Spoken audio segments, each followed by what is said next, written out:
You're with your kids all the time, so why do you feel so alone? If motherhood has left you feeling isolated, unseen, or like you've lost your people, this episode is for you. Today, we are unpacking where that loneliness even begins, why it sticks around for so many of us, and how finding just one real connection can change everything.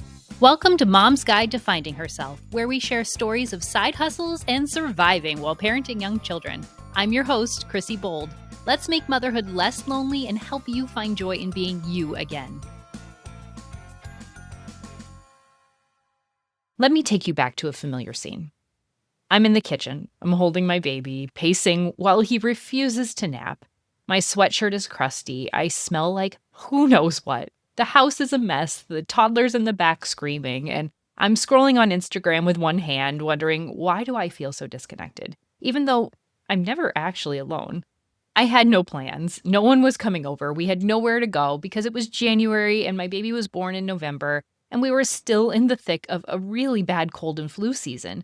So I was just there, isolated and alone. I saw everyone else doing mom life in the way that I really desperately wanted to. They were going on play dates and outings. They had people to text and connect with, and I felt like I was just on an island, and I didn't know how to leave. But slowly through small and honestly awkward steps, like messaging a stranger on Instagram or starting a book group with complete strangers, I started to find lifelines. And those little connections started to pull me back to myself. So let's talk about where this isolation even starts. It begins before you even realize it, and it starts early in those first few weeks when you're home with a newborn. You are exhausted in a way that no amount of coffee is going to fix. You're figuring out feeding schedules, healing from birth, and watching the sun go down without having spoken to another adult all day long. Maybe you're on maternity leave, which before the baby came sounded like a break, but let's be real, very quickly, you learned that it is not. It is full-time, around-the-clock, emotional, physical, and mental marathon. And in the early days, there's a lot of pressure to keep your baby safe, which often means staying home.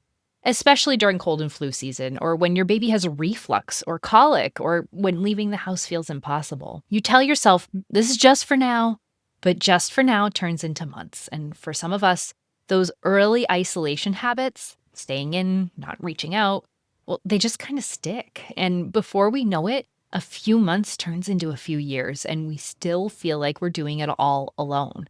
And slowly, without choosing, you just stop reaching out. And eventually you stop being reached out to, and that becomes your new normal. There was a survey in the UK that found that 56% of new moms reported feeling friendless in their baby's first year. Not lonely, friendless. You're not alone. This is common and it is real.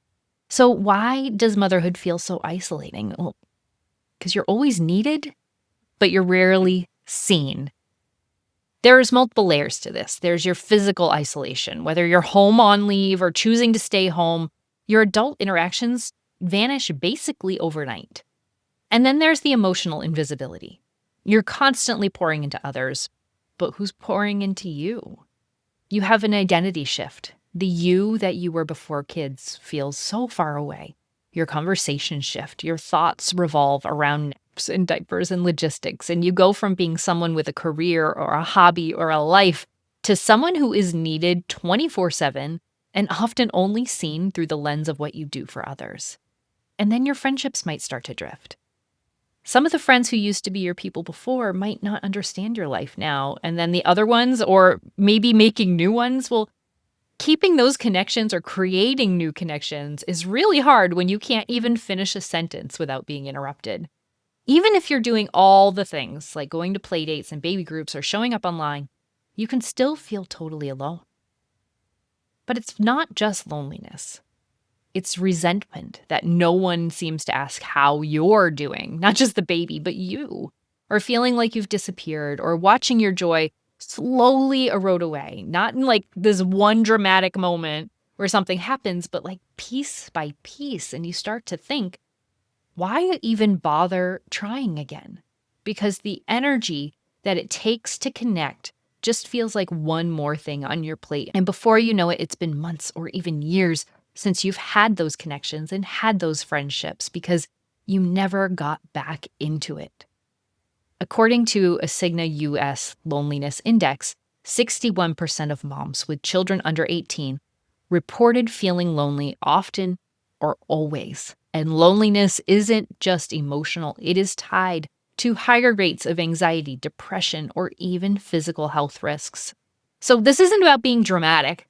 It's about being honest. Now, we know that this is a problem. We know we want to fix it. And it's hard when you feel like you are trying things because you are trying things and a lot of it hasn't worked. So let's name it.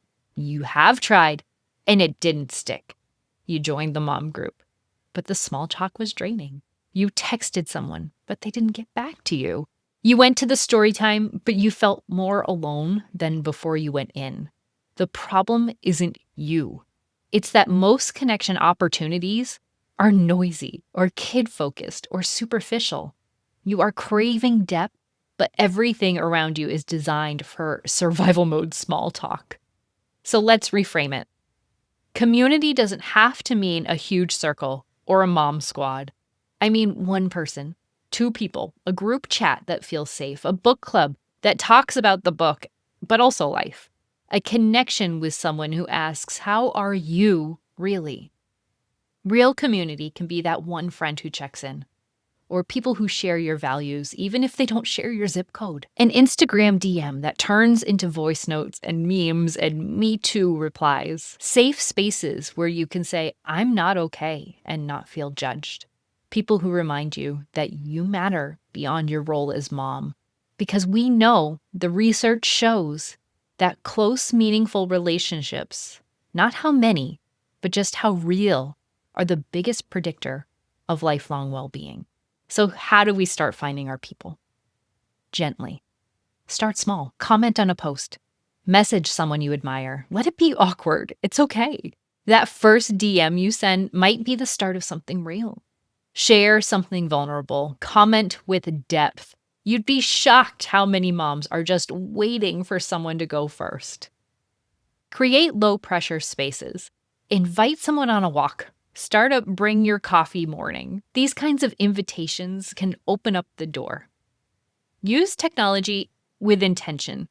Apps like Peanut or interest-based Facebook groups or even Instagram can be the start. It's not necessarily the solution, but it's a seed and you can plant it and get it going. My More Than Mom community is a really great place to start if you're worried about joining a group online, or maybe you're not the person to start sending DMs hoping to strike up a conversation. I've said it before, I'll say it again, I talked about it a lot in episode 35, but book clubs, I started one with complete strangers online, and we read books that helped us grow and cry and laugh, and it gave us structure and meaning to our connection. Local interest groups. Find a little niche. Find the thing that you really like doing. Start a hobby and then join that group. Maybe you like crocheting. Join a crochet group or start hiking with people, or maybe just go to a coffee shop and try to connect with all the other introverts that are there hanging out. They're out there. Your people are out there. It doesn't have to be parenting as your common thread, but find a different common thread. I recently went to a podcasting networking group, and that was amazing to talk to other people about something else we had in common besides children. Say the real thing. Vulnerability invites depth. Say something like, I've been feeling kind of disconnected lately. Anyone else? And other people are going to jump in. Research shows that having just one close social connection significantly improves emotional well-being and reduces symptoms of depression and anxiety. And most importantly, I need you to know that you are worthy of friendship right now, just as you are. When you find your people, it's not magic, but it feels magical. You feel seen. You remember who you are beyond the snack fetching, the mess cleaning, the laundry folding version that you feel like you might be. You start laughing again. You start telling your story again. You matter again. Not just to your kids, but to yourself. Community doesn't fix everything, but it gives you a place to fall apart and be put back together. If this episode spoke to you, share it with a friend who might be feeling the same way. Follow the show, leave a review, and come on over and say hi on Instagram at Mom Identity Project. I love connecting in the DMs. It's where a lot of my friendships started. And if you are ready to start making those connections, sending DMs or reaching out at the playground, then you can grab my free PDF, Make Mom Friends in 7 Days. It's full of scripts, prompts, and reflection tools that you can use, or copy and paste messages that you can send right now to start making those connections and friendships. You can find the link in the show notes. Now imagine this. You are in Target. Your toddler loses it over a granola bar. He's screaming, you're sweating, people are staring, someone mutters something under their breath. And suddenly, you're not just handling a tantrum, you are flooded with shame and you want to disappear.